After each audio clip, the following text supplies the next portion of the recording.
Assalamu alaikum wa rahmatullahi wa barakatuh, everyone. Welcome back to Prayers of the Pious.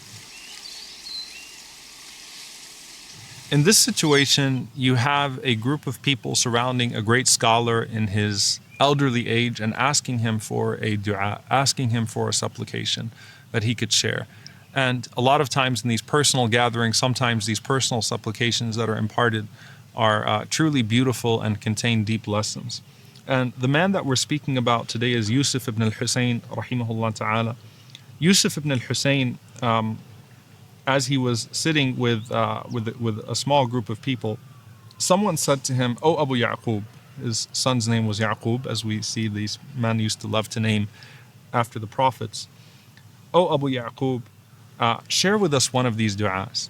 So he thought for some time, and then he said, "Allahumma inni nasahtu li khalqika zahiran wa ghashashtu nafsi batinan fahab li ghishi nafsi li nushi li khalqik." "O Allah, I was sincere to your creation in public, but I cheated myself in private.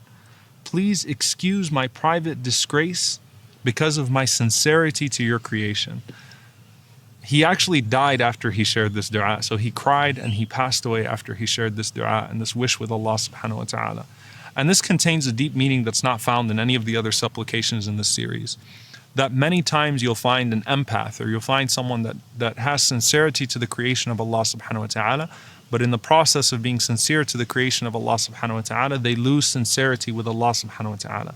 And they lose those private moments of devotion. And they excuse themselves from doing those things because of the great things that they do outside of the house. And that's why you'll find that some of the greatest people in history had the greatest personal flaws, because it's very easy to be fooled into thinking that I'm doing all this great stuff for everyone else, so I don't have to worry about myself in private. I can excuse a little bit of excess in private. And in this situation, you have this man that is calling upon Allah with full acknowledgement and says to Allah, "Oh Allah, I was sincere to your creation in public, but I was disgraceful in private. So I didn't harm anyone, but I harmed myself. So forgive me for that private disgrace because of my sincerity to your creation." It's a beautiful dua because it contains the acknowledgement that I fell short in private, but I want to be forgiven for that. And Allah knows whether his private life actually had anything that was deeply flawed, or if it was simply the high standard that he held himself to.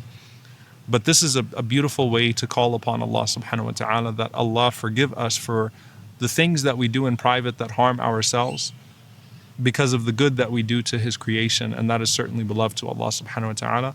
But may Allah subhanahu wa ta'ala also rectify our private and our public lives in a way that is most pleasing to him. Allahumma ameen. Jazakumullahu khairan. Inshallah, see you next time. Wassalamu alaikum wa rahmatullahi wa barakatuh.